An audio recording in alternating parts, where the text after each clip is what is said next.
मिट्टी में मिला देंगे।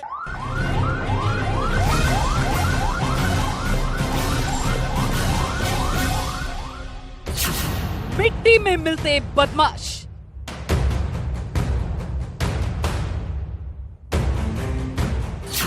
एनकाउंटर में असद ढेर,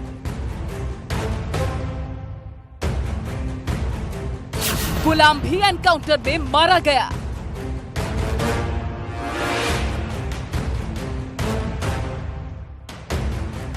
झांसी में एसटीएफ ने मार गिराया।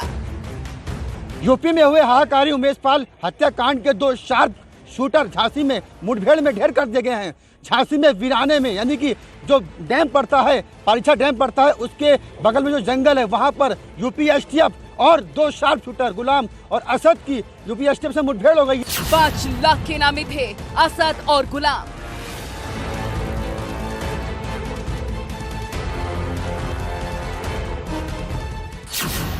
उमेश पाल हत्याकांड में आरोपी थे दोनों।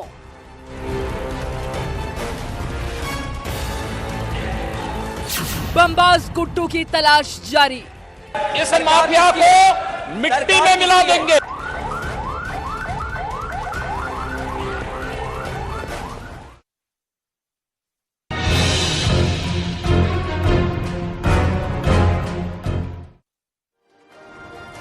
तो हमारी महाकवरेज लगातार जारी। इन सबके बीच बड़ी खबर आपको बता दें, उमेश पाल हत्याकांड में मुख्य आरोपी माफिया अतीक अहमद के बेटे असद अहमद को यूपी एसटीएफ ने झांसी में मुठभेड़ के दौरान मार गिराया और असद के साथ उसका साथी गुलाम भी एनकाउंटर में ढेर हो गया। दोनों प्रयागराज के उमेश पाल हत्याकांड में फरार चल रहे थे और दोनों पर 5-5 लाख रुपए का इनाम था। इस दौरान पुलिस ने अत्याधुनिक विदेशी हथियार बरामद किए हैं। तो दूसरी तरफ उमेश पाल हत्याकांड में ही अतीक और उसके भाई अशरफ की भी कोर्ट में पेशी थी और जैसे ही दोनों को असद के एनकाउंटर की खबर मिली, माफिया फूट फूट कर रोने लगा। वहीं अब बमबाज गुड्डू मुस्लिम और अतीक की इनामी पत्नी शाइस्ता की भी तलाश तेज हो गई है। बताया जा रहा है कि अतीक को कोर्ट में जैसे ही असद के एनकाउंटर की खबर मिली, वो रोने लगा।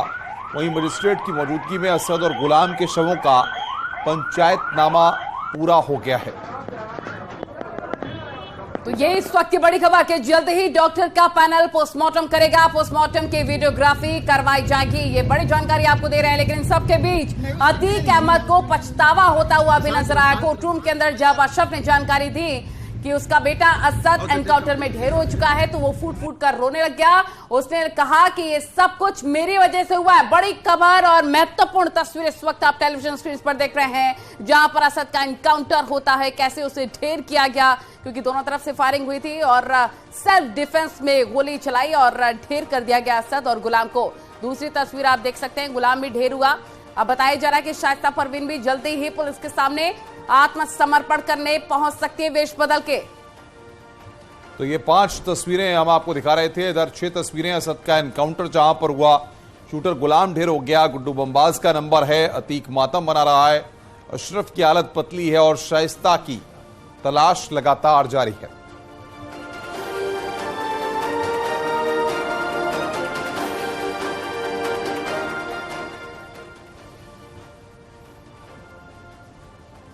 और बड़ी खबर आ रही है असद के एनकाउंटर से जुड़ी। इस वक्त की बड़ी खबर, अतीक के रिश्तेदार लेने जाएंगे शव।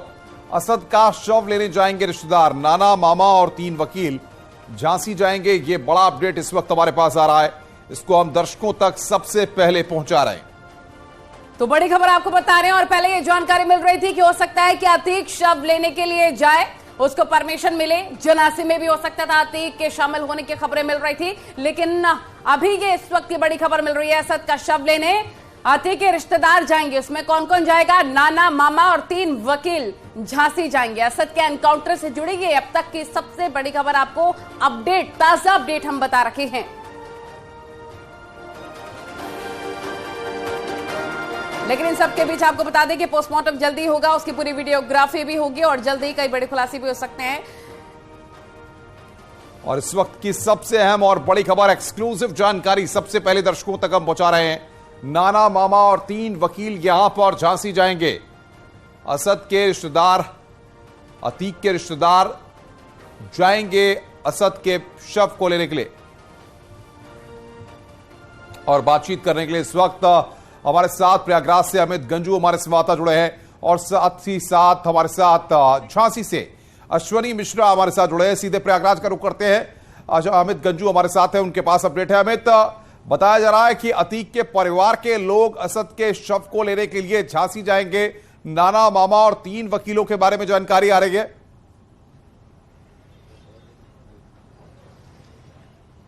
देखिए अनुपम जी, मैं आपको बताना चाहूंगा कि जब एनकाउंटर हुआ लगभग 1 बजे के आसपास की सूचना लगी और उसके बाद से न्यायालय में फूट फूट के रोने लगे।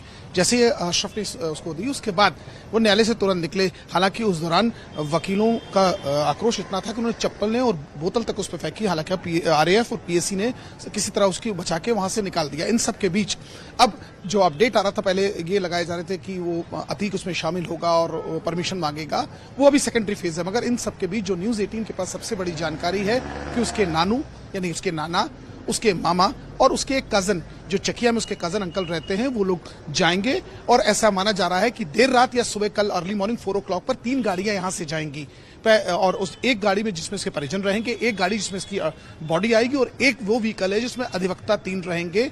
जो हमारे पास जानकारी है, ऐसा माना जा रहा है कि देर रात या सुबह अर्ली मॉर्निंग, क्योंकि ये जो स्ट्रेच है 7 से 8 घंटे का, तो सुबह अर्ली मॉर्निंग जाएंगे और कल देर रात तक वो शव यहां आएगा। और यहां अशोकनगर के जो कब्रिस्तान है उसमें या चकिया, वो डिसाइड अभी नहीं हो पाया है, लेकिन इन दोनों में से किसी एक जगह किया जाएगा। जो मैक्सिमम माना जा रहा है कि चकिया में जो आउटर पे कब्रिस्तान है उसमें सुपुर्द के खाक होगा और इस दौरान रहेंगे। इन सब के बीच जो हमारी अधिवक्ताओं से बात हुई, उनका कहना था कि हम उनके फैमिली, क्योंकि हम उनके केस लड़ रहे हैं, हम उनकी जो और अन्य फैमिली में उनके मामा है, उनकी मामी है, उनके नानू है, उनकी नानी है, उनके एक कजन अंकल हैं, वो सब यही इसी इलाहाबाद के आसपास आपके पास लौटेंगे कुछ और जानकारी के लिए, लेकिन सबसे पहले अश्विन का भी अब जल्दी शुरू कर लेते हैं। अश्विन, वहां से ताजा डिटेल्स क्या मिल रही हैं? क्या पोस्टमार्टम शुरू हो चुका है? क्योंकि जानकारी ये कि पूरे पोस्टमार्टम की वीडियोग्राफी भी होगी। क्या ताजा अपडेट आपके पास?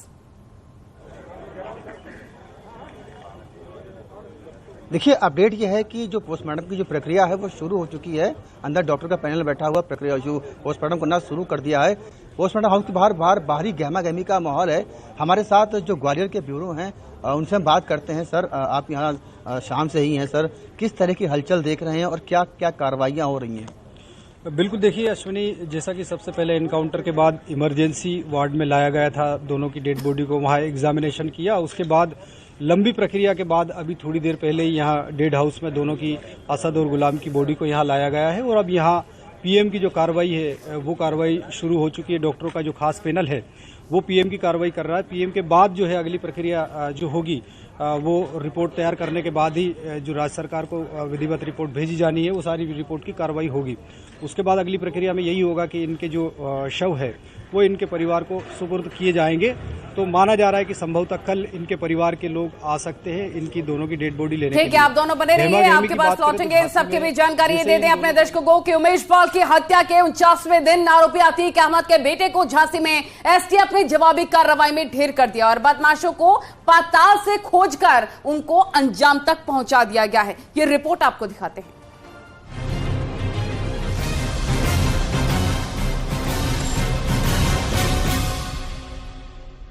काफ़ी मेहनत के बाद एसटीएफ की टीम ने फाइनली इनको ट्रैक डाउन करने में इनको सफलता प्राप्त हुई।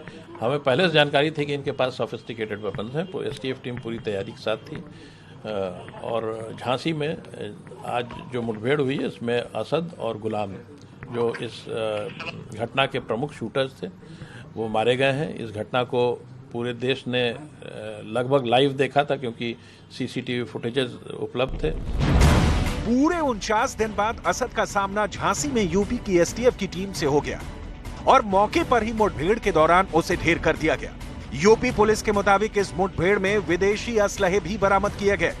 अच्छे, बहुत ही मैंने जैसा बताया कि फॉरेन मेड वेपन्स हैं। 1.455 ब्रिटिश बुलडॉग रिवॉल्वर है और एक वॉल्थर P88 पिस्टल है। ये दोनों वेपन्स बहुत ही रेयर हैं और सामान्य रूप से नहीं मिलते। उमेश पाल हत्याकांड के बाद से ही अतीक के शूटर बेटे की तलाश की जा रही थी। उस पर 5 लाख का इनाम भी था। इसके साथ ही शूटर मोहम्मद गुलाम पर भी 5 लाख का इनाम था। यूपी पुलिस के मुताबिक इस एनकाउंटर का नेतृत्व डिप्टी एसपी नवेंदु और डिप्टी एसपी विमल ने किया। जांच एजेंसियों के मुताबिक 49 दिन की फरारी के दौरान असद अतीक अहमद से संपर्क में था। इधर प्रयागराज की अदालत में अतीक की सुनवाई चल रही थी। इस दौरान जैसे ही अतीक के पास असद के एनकाउंटर की खबर मिली, वो फफक कर रोने लगा। यूपी पुलिस को असद का सुराग तब मिला जब दिल्ली के संगम विहार इलाके में छापेमारी की गई। इस छापेमारी में असद तो फरार हो गया, लेकिन उसे लॉजिस्टिक सपोर्ट करने वाले बदमाश खालिद की गिरफ्तारी कर ली गई। फिर स्पेशल सेल ने कई सारे इनपुट यूपी एसटीएफ को साझा किए थे। सूत्रों के मुताबिक दिल्ली के संगम विहार इलाके में बदमाश खालिद के घर में 27 फरवरी से 14 मार्च तक असद रुका था। उसके साथ शूटर मोहम्मद गुलाम भी था। इस दौरान खालिद ने इन दोनों की जमकर खातिरदारी की थी। रोजाना पार्टी की जाती थी। उसके बाद 14 मार्च को असद और मोहम्मद गुलाम खालिद के घर से निकल गए थे, जिसके बाद 29 मार्च को यूपी की एसटीएफ ने इस घर में छापा मारा, लेकिन असद नहीं मिला। लेकिन उसका मददगार खालिद मिला, जिसने ऐसी बात कबूली जिससे पुलिस असद के गिरेबान तक पहुंच गई और झांसी में जवाबी कार्रवाई के दौरान उसे ढेर कर दिया गया।